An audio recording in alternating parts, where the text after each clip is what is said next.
Once, in a town shadowed by great stone walls, there lived a young man named Thomas.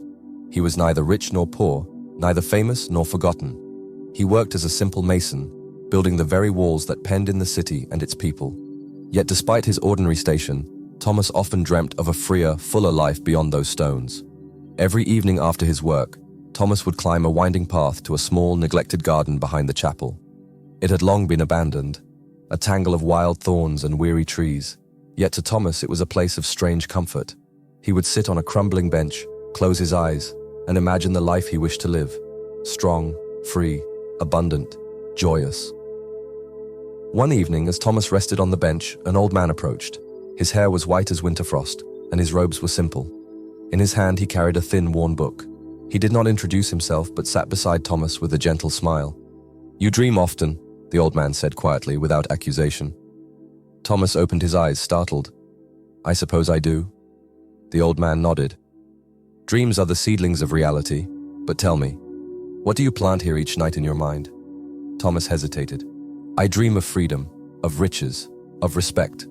The old man smiled again, not unkindly. "Then why is this garden wild and overrun with thorns? You sit here nightly, but you do not cultivate it." Thomas looked at the garden, truly looked. He saw how weeds had choked the soil, how brambles had strangled the saplings, how the once rich earth had hardened and cracked under neglect. "This garden is your mind," the old man said. "Your outer world is but a reflection of your inner care. As a man thinketh in his heart, so is he." Thomas frowned. "Are you saying my life is poor because my thoughts are poor?" "I say," the old man said, "that thought is the seed and condition is the fruit. A gardener who plants thistles cannot expect roses." He handed Thomas the little book, its cover cracked, its title worn to near invisibility. Thomas ran his fingers across the faint letters, "As a man thinketh." "Plant carefully," the old man said, rising. "Tend daily. Pull the weeds of fear and anger. Water the seeds of courage and love. In time, your garden and your life will bloom." Before Thomas could respond, the old man disappeared down the path, his footsteps as light as mist. That night, Thomas could hardly sleep. He read the little book by candlelight, page after page of simple truths. A man is literally what he thinks, his character being the complete sum of all his thoughts. Each line struck him like a hammer reshaping iron. That night, Thomas could hardly sleep. He read the little book by candlelight, page after page of simple truths. A man is literally what he thinks, his character being the complete sum of all his thoughts. Each line struck him like a hammer reshaping iron. The next evening, Thomas returned to the garden with a shovel, a rake, and a small satchel of seeds. At first, it was back-breaking work. The thorns tore his hands, the sun beat down mercilessly. There were moments Thomas wanted to give up, to curse the old man for burdening him with such toil. But something within him, a small, bright voice, urged him on. Each weed he pulled became a fear uprooted from his mind. Each stone he cast aside became a resentment released from his heart. Each patch of earth he tilled became a new space for hope to take root. Days turned into weeks, weeks turned into months, and slowly, miraculously, the garden changed. Green shoots rose where there had once been only dust. Flowers opened shyly to the sun. Sweet fruit hung from vines that had once borne only thorns. Yet the greatest change was not in the garden. It was in Thomas. His face, once lined with worry, grew open and calm. His words, once tinged with bitterness, grew kind and thoughtful. Where once he had grumbled over his work, now he approached each stone with care and mastery. Others in the city began to notice. The foreman at the masonry, seeing Thomas's new diligence and skill, promoted him to lead craftsman. The mayor, impressed by Thomas's work, commissioned him to design the restoration of the city's gates. Merchants sought his advice. Young apprentices sought his mentorship.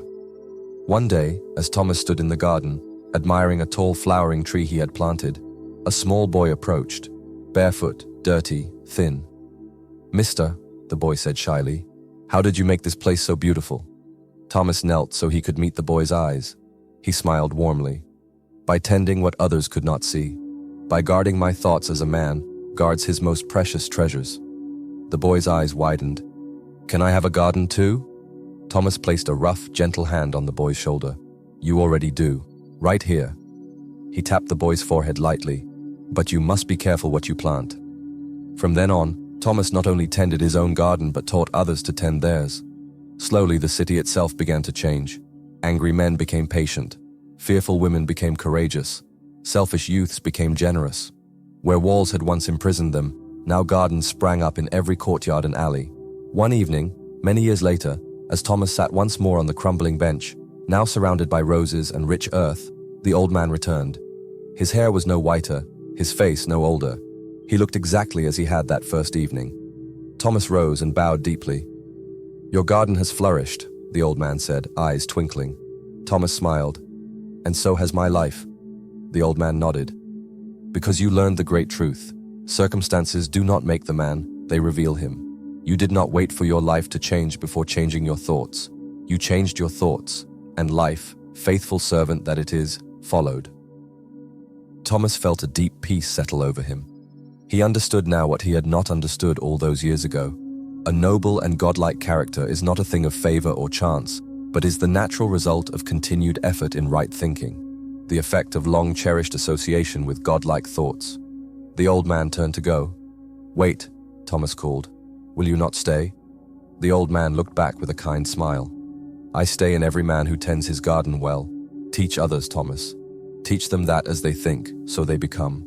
That is all the wisdom they will ever need." And with that, he vanished once more, like mist before the morning sun. Thomas sat back on the bench, the scent of roses thick in the air, and closed his eyes. In his heart, a new seed took root, the seed of a world transformed, not by force or by fortune, but by the secret, sovereign power of thought. And Thomas knew. He was already that world's gardener. Thomas sat back on the bench, the scent of roses thick in the air, and closed his eyes. In his heart, a new seed took root, the seed of a world transformed, not by force or by fortune, but by the secret, sovereign power of thought. And Thomas knew he was already that world's gardener. From that day forward, he became known not just as a master mason, but as a master of minds. Wherever he went, he carried the simple truth planted by an old man long ago, that within every person lay an unseen garden, waiting to be nurtured into greatness. And in tending his own, Thomas had found the key not only to changing his life, but to lifting the lives of all who crossed his path.